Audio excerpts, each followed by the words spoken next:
माझे नाव श्रीजा मनीषा रविकांत करंजे. मी बालवाटिका 3 मोगली वर्गामध्ये शिकते. मी तुमच्या समोर 26 जानेवारीचं भाषण साजरं करत आहे.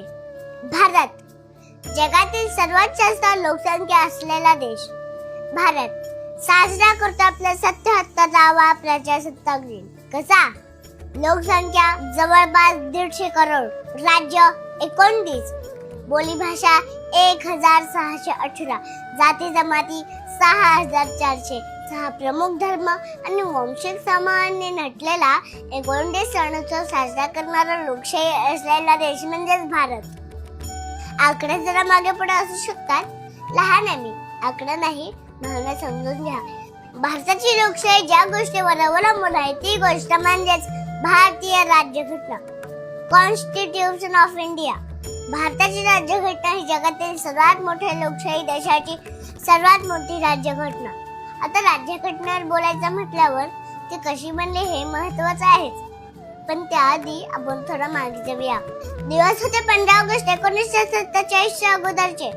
इंग्रज आपल्या हुतात्म्यांना विचारत असतील, एवढा मोठा देश, एवढी मोठी लोकसंख्या, आम्ही मुठभर होतो, पण राज्य केलं ना तुमच्या भारतावर, कारण तुम्ही आधीच जातीपाती धर्मात क्रांतीवादामध्ये अडकून पडला होतात. उलट आम्ही आलो, तुम्हाला तंत्रज्ञान मिळालं, कडक नियम, कडक कायदे, कडक शिस्त, कडक शिक्षा कोणी दिली? आम्हीच ना.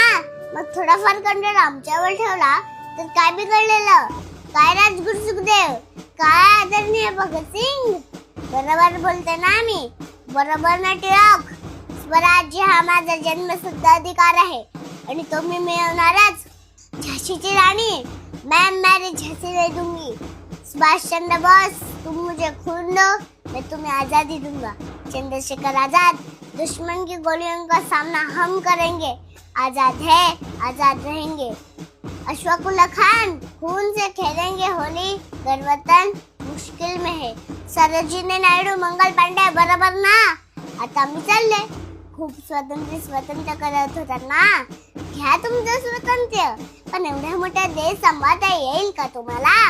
राज्यघटना बनवली की निघतो आम्ही, पण इंग्रज विसरले. भारतात टॅलेंटची कमतरता आधीपासूनच नव्हती.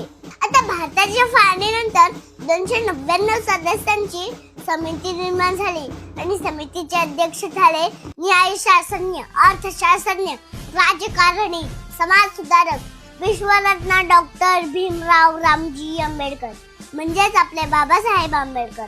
गुंतागुंतीच्या प्रक्रियेतून 2 वर्ष 11